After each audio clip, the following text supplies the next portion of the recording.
الحمدللہ وحدہ والصلاة والسلام علی من لا نبی بعدہ اما بعد فاعوذ باللہ من الشیطان الرجیم بسم اللہ الرحمن الرحیم وَإِذَا سَأَلَكَ عِبَادِي عَنِّي فَإِنِّي قَرِيبٌ صدق اللہ العلی العظیم۔ کتاب حکمت کتاب لا ریب میں سے جو میں نے آیت مبارکہ تلاوت کی ہے، اس آیت مبارکہ میں اللہ رب العزت نے یہ بیان فرمایا ہے کہ جو مجھ سے سوال کرتا ہے، جو مجھ سے مانگتا ہے، میں اس کو اپنے قریب کر لیتا ہوں۔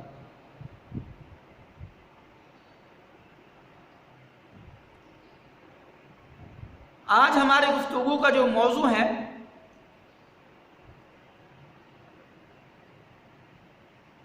وہ بدقسمت لوگ ہیں جن کی ان مبارک ایام میں، ان مبارک راتوں میں بھی ان کی دعا قبول نہیں ہوتی۔ ایسی کیا وجوہات ہیں، ایسے کون سے اسباب ہیں کہ جن کی وجہ سے ان کی دعا قبول نہیں ہوتی؟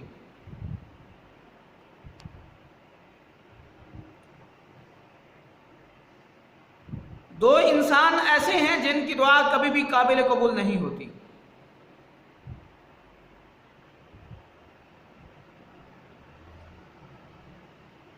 ایک وہ آدمی ہے جس کا کھانا بھی حرام کا ہو،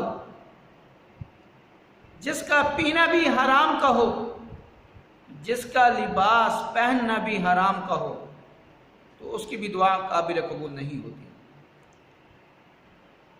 آپ صلی اللہ علیہ وسلم کا فرمان مبارک ہے کہ ایک آدمی ہے خانہ کعبہ کے غلاف کو پکڑ کر اللہ سے دعائیں مانگتا ہے، اپنے آنسو بہاتا ہے، لیکن اس کا کھانا بھی حرام کا ہو، اس کا پینا بھی حرام کا ہو، اس کا پہننا بھی حرام کا ہو، تو آپ صلی اللہ علیہ وسلم نے فرمایا کہ اس کی دعا کبھی بھی قابل قبول نہیں ہوتی۔ جہاں پر وہ بیٹھ کے دعا مانگ رہا ہے وہ کوئی عام جگہ نہیں ہے،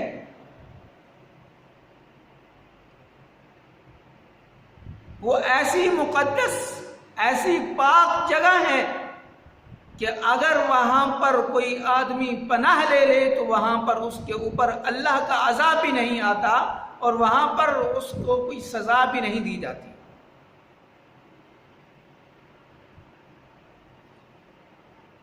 ایسی مقدس جگہ پر پہنچا، ہواؤں کو چیر کر وہاں پر پہنچا ہے، اتنی لمبی مسافت کو طے کرنے کے بعد بھی اس کا مقصد پورا نہیں ہوا۔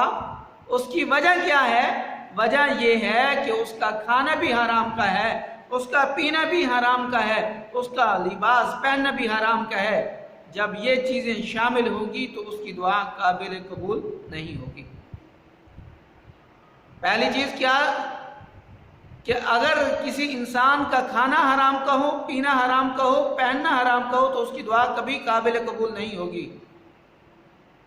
اور دوسرا وہ آدمی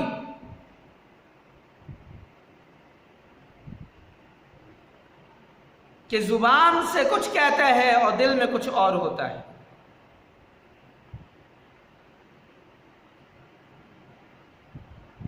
دل میں ہوتا ہے کہ میں مسجد سے باہر نکلوں گا تو میں نے یہ کام کرنا ہے، میں نے یہ گناہ کرنا ہے، میں نے یہ غلط کام کرنا ہے، اور زبان سے کیا کہہ رہا ہے؟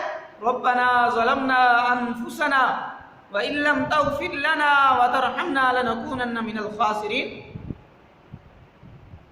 دعا مانگنے کے لیے یہ بات ضروری ہے کہ جو چیز ہم زبان سے پڑھ رہے ہیں اس کا اثر ہمارے دل پر بھی ہونا چاہیے۔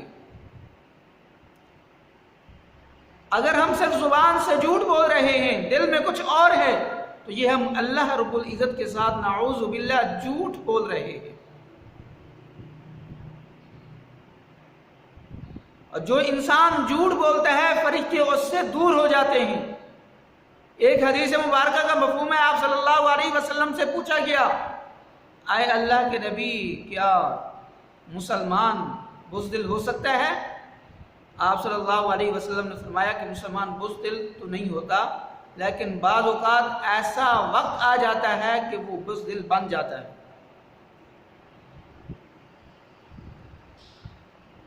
اپنی اولاد کی وجہ سے انسان بزدل بن جاتا ہے کہ اگر میں چلا گیا میدان جنگ میں، مجھے کچھ ہو گیا تو میری اولاد کہاں جائے گی؟ پھر سوال کیا گیا، اے اللہ کے نبی، کیا مسلمان بخیل ہو سکتا ہے؟ آپ صلی اللہ علیہ وسلم نے فرمایا کہ ہاں، مسلمان بخیل بھی ہو سکتا ہے اگر وہ پہلے پیسہ خرچ کرتا ہے، اپنا مال و دولت اللہ کے راستے میں خرچ کرتا ہے، لیکن جب اس کی اولاد ہو جاتی ہے تو اس کے دل میں یہ ہوتا ہے کہ اگر میں نے سارا مال خرچ کر دیا تو میں اپنی اولاد کے لیے کیا کچھ کروں گا، میری اولاد کہاں جائے گی؟ تو اس کے دل میں یہ بات ہوتی ہے کہ اپنی اولاد کے لیے بھی میں کچھ نہ کچھ کر لوں، جس کی وجہ سے انسان بخیل بن جاتا ہے۔ انسان اپنی اولاد کی وجہ سے بزدل بھی بن جاتا ہے، انسان اپنی اولاد کی وجہ سے بخیل بھی بن جاتا ہے۔ جب تیسرا سوال ہوا، وہ سوال کیا ہے؟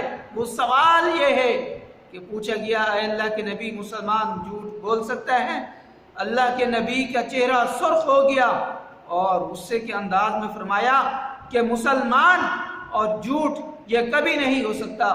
مسلمان یا تو صرف سچ بولے گا، اور مسلمان اگر جھوٹ بولے گا تو وہ مسلمان نہیں ہوگا، وہ منافق ہوگا۔